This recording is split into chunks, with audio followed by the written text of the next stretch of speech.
ngiye kumva numva bose bavugije induru bati dore tubonye umuntu hano, hari igitutsi cyari cyasigaye cy'igikobwa, muze murebe.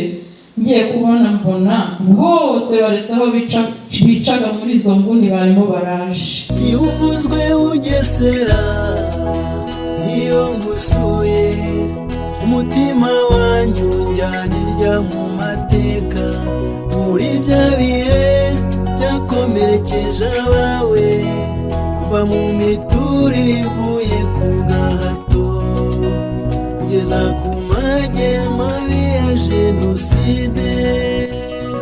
Maze kwinjiramo harimo abantu benshi, ako kanya haje igitero bijyajya mu kiliziya, bahita binjira hariya bahita bica. Ako kanya turi mu kiliziya nta n'uwahagera, barabica.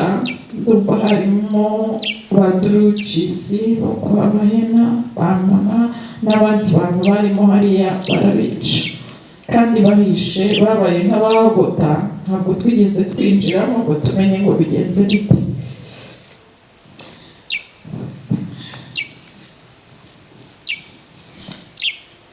Hanyuma ngenda ntekereza ko niba ari bukeye ako karanyibagiye pe. Icyo nibuka ni uko uwo munsi twaraye hano kandi tutabasha kureba abacu biciye hariya, tutanabasha kurenga iyi kiliziya ya Nyamata kubera ko hari haguzwe. Ariko ubu n'aha hose mwicaye harimo abatutsi twigabanije, abari muri Eglise, abari hariya kwa Rukateri, abari aha. Hano hose iyi mbuga yose yari yuzuye, nuko bagafite plan bati uyu munsi turabanza kiliziya abandi mubihorere. Bukeye rero bwaho hari mu gitondo, sinzi ukuntu abo twari kumwe babonye interahamwe yatwihishemo, ngira ngo n'uwari uje kutugeta, bahita bamwicira hari imbere ya kiliziya. Ubwo rero amakuru yahise agenda agera ahantu mu nzego zose ngo abatutsi bari muri kiliziya bafite intwaro, barimo barica abahutu. Ibyo bakoraga byose babiturunduriraho. Icyo bakoze bahise bafata amabisi aho bari bagiye kwica mu tundi turere. Abagoyi bavuga ikigogwe babakubita mu mabisi, abantu bavuga ikirundi niba ari abo ku mipaka yahara muri Ngenda babakubita mu mabisi, interahamwe, abasirikare bose. Nko mu gihe cy'isaa yine twagiye tubona muri iki kibuga imodoka ziruzuye ziturutse imihanda yose. Twese uwakerageraga hanze twahise twihindira muri Eglise, abagabo bakubita urugi barakinga. Ubwo bari bafite amashapure baratangira baravuga, abari abarokore barasenga. Tugiye tubona bose bururutse amabisi baririmba tubatsembatsembe za ndirimbo zabo, kandi buri muntu wese yabaga afite intwaro. Nta n'umwe wavuyemo bambaye iniforme, ibintu bisa by'icyatsi bivangavanze, ingofero. Bahagaze hari imbere ya Eglise. Padiri wa hano wari umuyobozi w'akarere niba ari Gatanazi, abasirikare bo ku rwego rw'igihugu bose baparika bava mu modoka begeranya ba bantu turimo turebera mu birahure turi benshi. Fata aba bantu bose bicaye binjize muri Eglise, ntawahumekaga, ntawonaga ahagarara. Tubona batangiye inama, umuyobozi agiye hagati arababwiye. Mu minota nka 30 tubona barisanze. Tugiye tubona bafashe imbunda, bararasa amasasu nk'iminota 30, imbunda ku yindi, inyuma imbere mu nguni. Tuvuza induru tuti turashize, bararasa, ariko isasu rigwa ku muntu. 30 minutes zishize barahagarika. Ngiye mbonye batangiye kurasa, nari mpagaze kuri altari, mbwira Goreti twari tugihagararanye na Roza, sinshaka kukibagirwa, ateruye agahinja ke yabusaho agashyira. Mbwira Goreti ariko shaka kuri altari ko nta naho umuntu yakwege ku mutwe ngo wabahishe, waje twigira hagati ya ziriya ntebe hari abakristo bicara. Goreti aransubiza ngo Krengo ndabona byarangiye. njye nahise nkataza cyane, ntera intambwe, nkandagira abantu, ndabasunika, njya muri za ntebe, ndambyamo, ncurika n'umutwe pe, abantu bangwa hejuru. Ubwo rero 30 minutes bamaze kurasa, bakoze iyindi nama, barongera barihuza n'abo bayobozi, bababwira ibyo bakoze, ngira ngo babahaye raporo tubareba, barongera bemera nk'ikindi bagiye gukora. Tugiye kubona tubona bafashe grenade, barongeye biciye n'ibice, baratera buri grenade igera ku muntu, grenade igera ku muntu, grenade igera ku muntu. Ubwo niko hari abapfa, hari abacika amaguru, hari iki. Byari bigeze aho umwe aratubwira ati ufite amafaranga yace, ufite iki, birarangiye. Ubwo barongera mu minota 30 baduhagarara imbere bakora inama. Ubwo niko amasaha agenda, bitangiye kugera mu saa 6. Bakoze inama iminota 5, tugiye kubona noneho bafashe bya bintu by'imyotsi barasa, baturasa imyotsi, eglise yose ihinduka urusenda, abantu baramokorwa, abandi barituma, abandi bararuka, hahita haba silence, ntongera kugira n'umuntu uvuga, ntawe uvuga mbabarira, ntawe uvuga ati turashize, ibintu bimera nkaho nta bantu bahari. Ubwo twari tuganjijwe, kuko mbereho icyo gihe abo bagabo baga bagerageza gutera utubuye binjiranye, bacisha mu ntuza utuntu tw'intwaro binjiranye. Icyo gihe rero byari birangiye, bateramo, abantu bose bararambarara, banumvise barasaka urugi. Ikintu cyari cyatumye batarasaka urugi imbere, bari bafite ubwoba ko hari ufitemo intwaro. Babonye abantu bose bari hasi barasa inzugi zombi, byari nka saa 8, binjira buri wese yinjiranye intwaro ye, binjira. Inyuma yabo hari isoko ry'abagore bafite udufuka, baje ngo gusaka gukuramo ibintu. Ngiye kubona mbona barinjiye, bahera ruhande, baratema. Umva kwa kundi iyo uri kwibagiro bakubitagura ntukumva amagufa, baratema. Njye ndyamye munsi y'abantu, baratema saa 8, saa 9, bigejeje saa 10. Nta muntu uzi ukivuga ijambo na rimwe, ari ugifite akuka n'utarifite. Bigejeje saa 10, saa 11, umuyobozi wabo arabwira ati murabizi, abo hejuru mwabaganjije, ariko buriya munsi yabo haryamye abandi bantu, mugerageze mukurura bari munsi muzamure. Barongeye barakurura, ariko hagati aho bakababwira ati abagore, ku ntebe umuntu cyambaye igitenge mutaragitwara, murumva muzabaho muti. Bakagira nibuka ukuntu nanjye barakuruye, bumva n'ipantaro. Ubwo rero batangiye aho munsi, cyari ikindi cyiciro bagezeho. Bavuze munsi, numva birandangiranye, numva ko byanga bikunda ntabwo batari bugereho, ariko Nyagasani numva mpereje agasengesho keza, nagendanye nako intambara yose. Numva muri njye haratambutse, numva mbona Yesu imbere yanjye, mbona ndamusaba nti uwambabariye nkwigira muri icyo gishura cyawe, kandi ko nzi ko ninyinjiramo nta muntu uri bunkoreho, kandi numara kukingezamo urahita uzigisha iyo sentire yawe, kandi iyo sentire utayizituye nta muntu wayizitura, kandi izi nkozi z'ibibi ntabwo zishobora kwinjira mu gishura cyawe.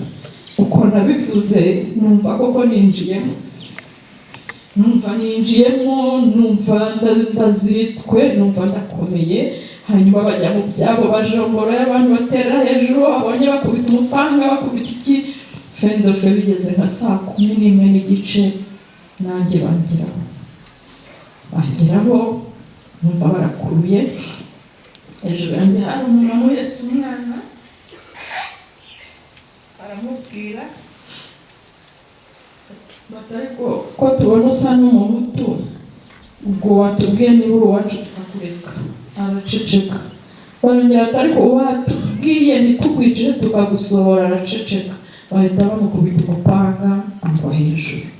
Noneho ya maraso yose n'ubundi yari yuzuye eglise ageze no mu cya kabiri, noneho yandangirizaho, ariko barankurura. Byari bibaye nka saa 12:15. bankururamo hagati ya bwa butebe baranyicaza nk'uko nicaye, ariko nari nk'umurishe, nari mfite ubwoba bwo kubareba. Ngiye kumva numva bose bavugije induru bati dore tubonye umuntu hano, hari igitutsi cyari cyasigaye cy'igikobwa, muze murebe. Ngiye kubona mbona bose baretse aho bicaga muri izo nguni barimo baraje. Harimo abavuga Ikirundi, harimo abavuga Igikiga, harimo abasirikare. Noneho ndabunyenyeza, ngiye kureba mbona buri wese afite ishoka, buri wese afite iki, bankorera nk'uruziga. Baravuga ngo ubu murabona uyu muntu atari muzima? Abandi bagasakuza bati nta muzima ntawe, turabona yapfuye kandi ndicaye. Undi ati ntabwo murako kiri guhumbaguza. Batoya bati dore ibiraso byacyuzuyeho. Noneho umwe amfata mu ijosi atangira gukubita umutwe hirya no hino. Hanyuma rya sengesho numva ringarutsemo, ndavuga se Yezu uranzituye.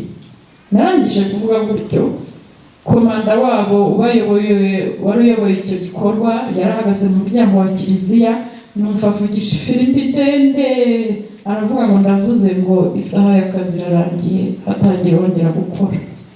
Mva bumviraga kubi, disipurine yari yuzuye pe. Bose barahagaze, n'uwamfasha aratekura, arabwira ngo mwese musohoke. Bose barasohoka, sigara nicaye mu kiliziya. Twari dutuye hano mu nkengero za Nyamata ku musozi wa Kayumba, iruhande rw'iya hoteli ya Paparazzi. Twari umuryango mugari w'abana 10. Jenoside mbere yo gutangira, umwe mu bo tuvukana yari yarinjiye mu gisirikare cy'Inkotanyi, kandi nawe byabaye kubera amateka. Ubwo twasigaye turabana 9 n'ababyeyi banjye 2. Jenoside ibaye bose barapfa, njye nyine n'umuvandimwe wanjye wari waragiye mu Nkotanyi, yagize amahirwe nawe abaho. Jenoside rero muri aka gace kacu yabaye muri 1994, ariko twatangiye kuyumva kuva no mu myaka ibanziriza 1994. Ntabwo nabonye byinshi cyane, kuko mbere ya 1994 ntabwo nigeze nsohoka ngo njye kuba andehoro ya Nyamata, kandi nabyo ntabwo ari uko nari mbyanze, ni amateka. Ubuzima ntibwigeze bunyorohera na gato, kubaho mutagihari byambereye ihurizo.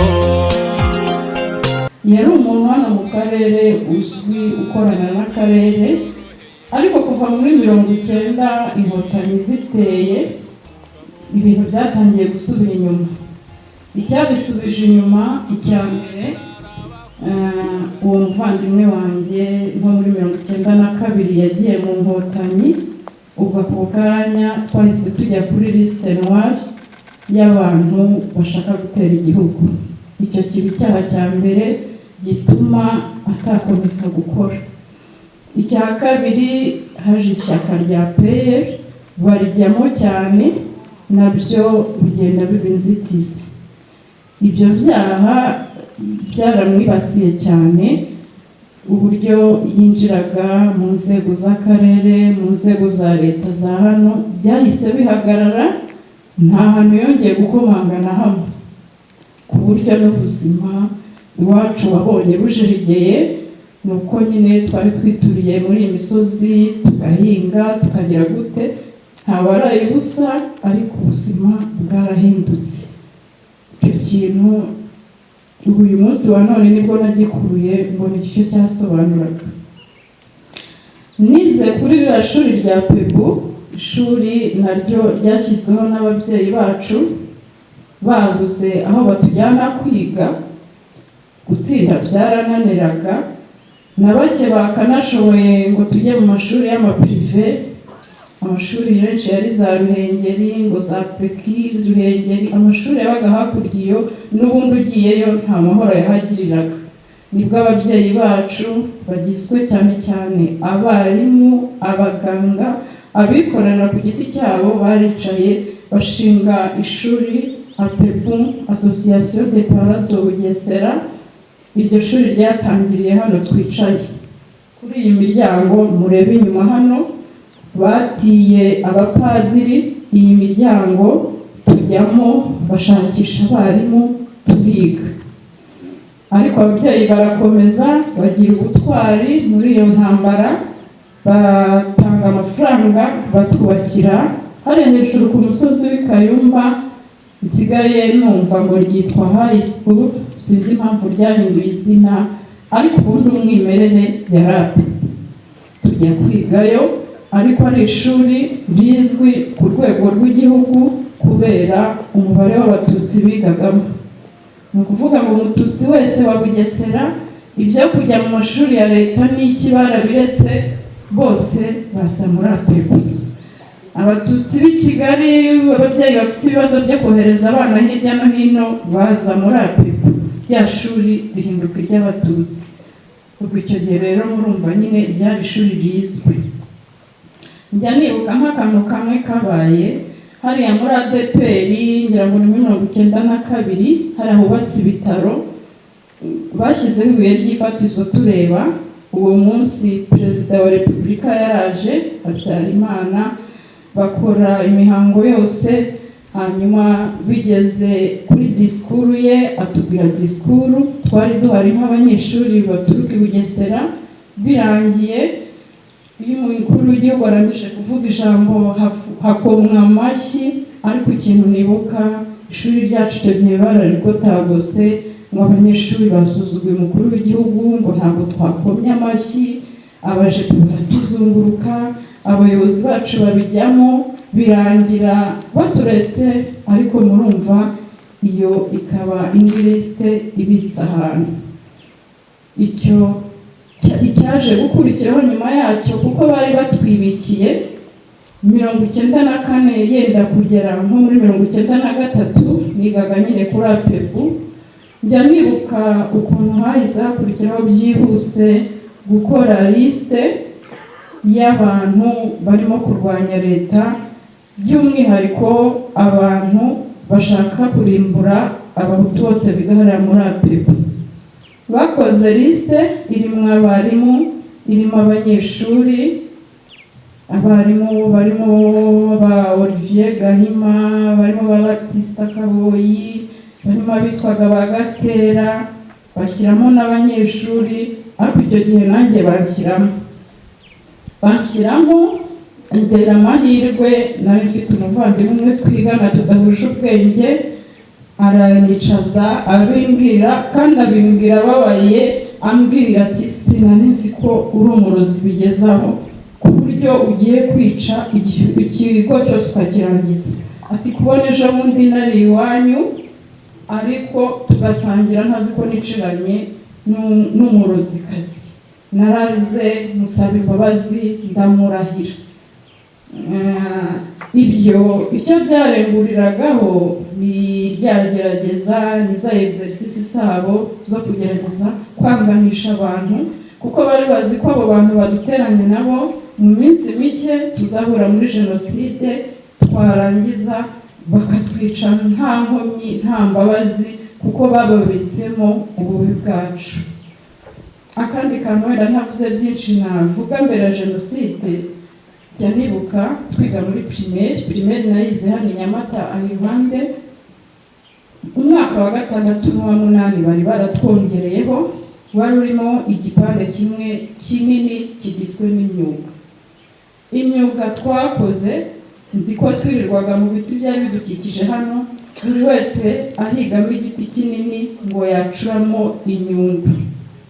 Izo nyundo baduhaga amanota, uwazanye igiti kinini kibyimbye urutwe n'iki akaba rubona amanota menshi, ugasanga twese turarwanira mu ishyamba. Mu by'ukuri harimo utundi tuntu ngo gufuma, ariko twarize turangiza nta muntu utahanye n'agatambaro yafumye yategura iwabo, ariko nyamara zatoriye zari zuzuye nta mpungano. Bivuga ko bo bari mu myiteguro yabo, ariko twe ntamuzi ibyo turi, kuko jenoside yarabaye mu gitondo cyaho nta mpungano, buri muntu wese bakinguye zatoriye, buri wese yari afite icyo gikoresho. Ibyo rero navugiragaho gato ko jenoside yarateguwe, batugeragerejeho ntitwabimenya, ariko byarabaye, n'abandi bazanye ibyabo byasobanuwe. Reka rero ninjire muri 94. Muri 94 ku itariki 6 Habyarimana apfa, jyewe nari mu mwaka wa nyuma kuri rya shuri rya Pepe. Byari muri vacances nk'izi zabaye uyu munsi, ngira ngo hari no kuri uyu munsi no kuri iyi tariki, ariko niteguraga kuzakora examen ya leta. Twasabwaga gukora cyane kugira ngo izo diplome tuzazibone. Njye rero nari naragumye ku ishuri, ababyeyi bari baradushakiye twahome two kubamo kugira ngo twige. Njye rero ku giti cyanjye nabanaga n'umuhire n'umukobwa wa Kazimbaya, niwe twari kumwe iryo joro. Twari twiriwe twiga, twafashe ko turi buryame mu masaa 6 y'ijoro, ngo bukeye bwaho tukaruhuka tukongera tukiga nijoro. Njya mbyibuka isomo twari twakaniye ni isomo rya psychology, nicyo gitabo twararanye. Ikinani aragwa, iyo nkuru twayimenya, nta telefoni. Mu gitondo mu masaa 11 tubiryamira, saa 4 ziragera, bigera igihe akazu kagikinze, ariko hanze abantu bayagaye. Nibuka rero umuvandimwe umwe, ni n'umuhungu wa Rugandagaza, warahari, wari uzi ko tuba muri ako kazu, yaraje arakomanga aratubaza ngo murimo, tutiyego, ati mukingure mbabwire. Tugeze hanze ati muracyaryamye, turamubwira turacyaryamye. Hanyuma aratubwira ati murebe hanze imisozi, abantu bariruka, Habyarimana yapfuye. Twahise dusohoka uko turareba, dusanga ariko dusigaye muri quartier, tugura icyo dukora. Ubyiza izihebye zarakomeye, zavuye mw'abakuru bahamije ingamba, b'abapfakazi bagaruye icyizere. Bugesera mwasize irisa nikomeje, kandi jenoside ntizongera kubaho. Atangira gupfukama, natwe tumuhagarara iruhande. Njyewe niteguye guterura agahinja ngahita ngapfuka ku munwa. Umumama nawe umugahora agafashe kugira ngo agenye Angelique. Nibwo navuze ariko mwana, kuko waturinze ukanyemerera kujya mu gishura, kuko wemereye iki kuturekura? Sikikubabeshya, narangije kuvuga iryo jambo, ngiye kumva numva imbunda iremereye n'inkotanyi bararasa cyane. Barashe abantu bari inyuma y'inzu, barirukanka bose bakwira umushwari.